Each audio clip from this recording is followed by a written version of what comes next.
Greetings, Dr. Mark Winton here from the Department of Criminal Justice at the University of Central Florida, and in this video I'd like to talk a little bit about terrorism paradigms. I want you to first think about how you think about terrorism without overthinking.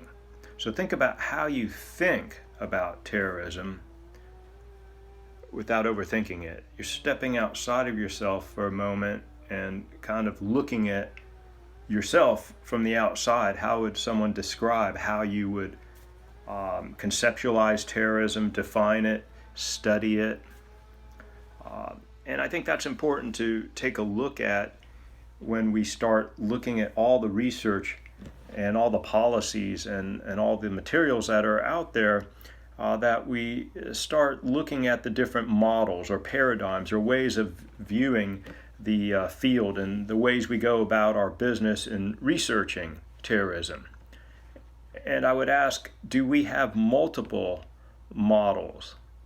Well, certainly we do have multiple models. I would ask, what are some of the dominant multiple models in the field? And is there one lens, if you will, that seems to be the prominent one, or the one that's used more frequently right now?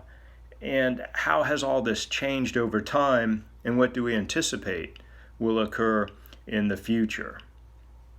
So I'll give you an example. Early on in my career, I did some research on psychotherapy models. Before I went into teaching criminal justice, I worked as a forensic mental health counselor many years ago. And one of the things I did in my research is I looked at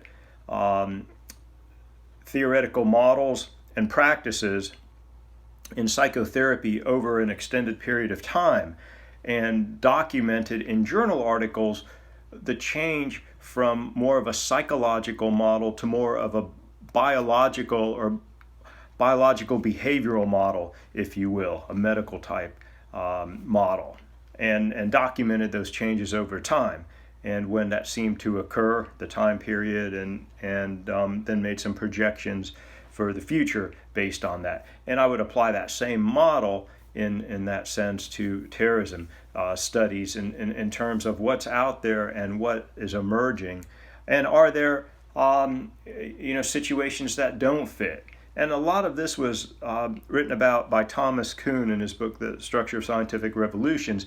And he went ahead and he looked at the whole idea that you have one paradigm possibly replacing another when anomalies occur in the dominant one, and then that leads to a crisis, and then a new paradigm emerges. And we would ask if that is something that may be occurring in terrorism studies as well.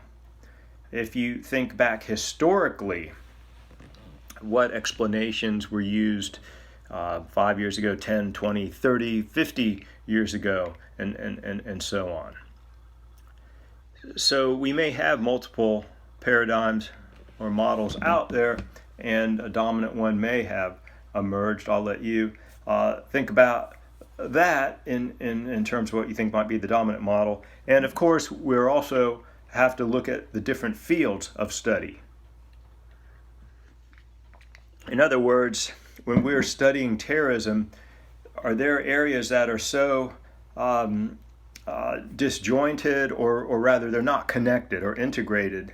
They might be at some point, but the different fields. For example, if you're looking at terrorism studies in sociology, in criminal justice, in anthropology, in political science, in security studies, in cyber crime studies, and so on, how does that all materialize? And then, of course, is there a tendency to focus on the criminal, looking for some typology of terrorist personalities and behaviors, or do we tend to focus more on the actual crime itself, the terrorism, the actual criminal act? Or do we focus on both, and how does that become important, especially when we consider the different context that we might see in different cases? And so I think it's important to have a model that we use, and then to also consider that we may be able to transfer knowledge from other areas and apply that to terrorism. And so a lot of this is theoretical work, but I think important as well. I'll give you an example and how I ended up applying a theory that I had used for other purposes to terrorism. And so a while back, I was working, actually I was doing a lot of research on sex crimes. And then I moved into studying genocide. When I first started studying genocide, I went ahead and reviewed a lot of theories from psychology, sociology, criminal justice, psychiatry, political science. I just started reviewing all these theories, trying to find which one I would use in my own research. Interestingly enough, I ended up using the one that fit with the sociological theory, symbolic interactionism, that I had used previously in my work when I studied sex crimes and sociology. And so the first model I actually brought in to genocide studies was based on a family therapy model. Probably not the best idea to bring in a family therapy model. You know, they're using this model in therapy. Now I'm using it to try to explain genocide. And I could try to use it to explain terrorism. So that was the first model I brought in there, the circumplex model. Just a wonderful model. This is the same model, you know, for example, in some, that there's a lot of this perspective being used in practice. When people get married, they may go see a counselor, premarital counseling, and they get a test, basically, and it shows how different and similar the couple might be in a variety of areas, and it kind of opens the door for premarital counseling to think about what might be the problems, what might be the strengths, and so on and so forth. I use that model, and it seemed like it was very helpful and everything, but something was missing from that. And what happened is that I was roaming around a bookstore when they used to have those big box bookstores,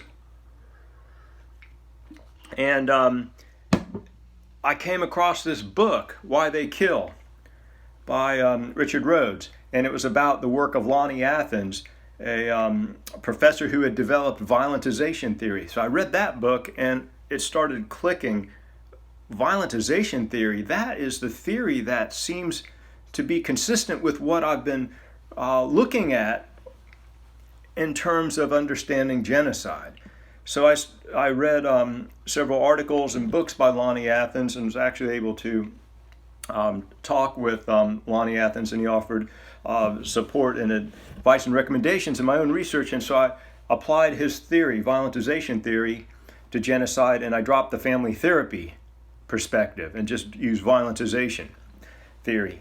And I was conducting research for a while with that, and I also used that model when I examined serial murder, and then I used that same violentization theory to explain terrorism.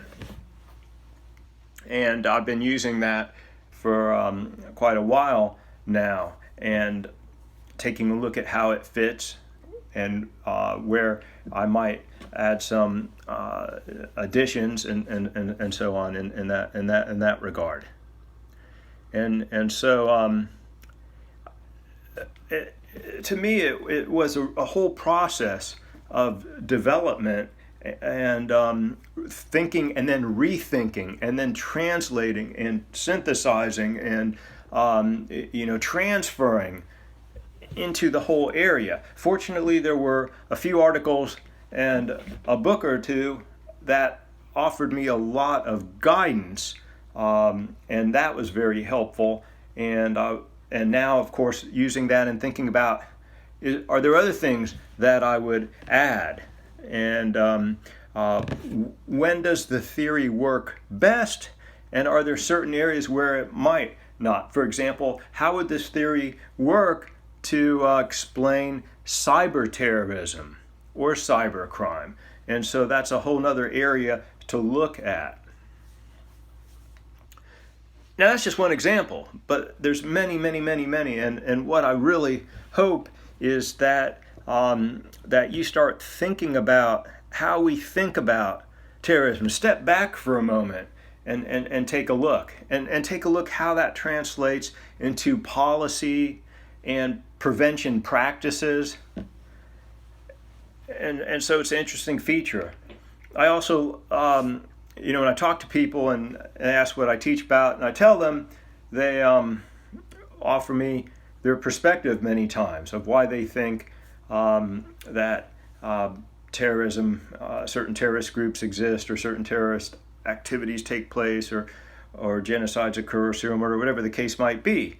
And those range, but they tell me kind of how that person's thinking about things. And I try to approach that more through a social lens, trying to understand how they think and how common is that, and is it an unusual thought process? Same thing with when I watch policymakers and politicians think about how they think. I want to learn and understand how they think about things. And then I want to see whether that fits or doesn't fit with some of the major research that's out there. And the tough part is when you're working in the field and you have all this research findings, and then there's these policymakers, and you got to get that over there. You hope they're using and then are informed, but how do you get that information over? And so often it has to have some practical steps that can be taken. And so that's kind of why you see in some ways some big old focus on profiling terrorists, and another focus on target hardening and security.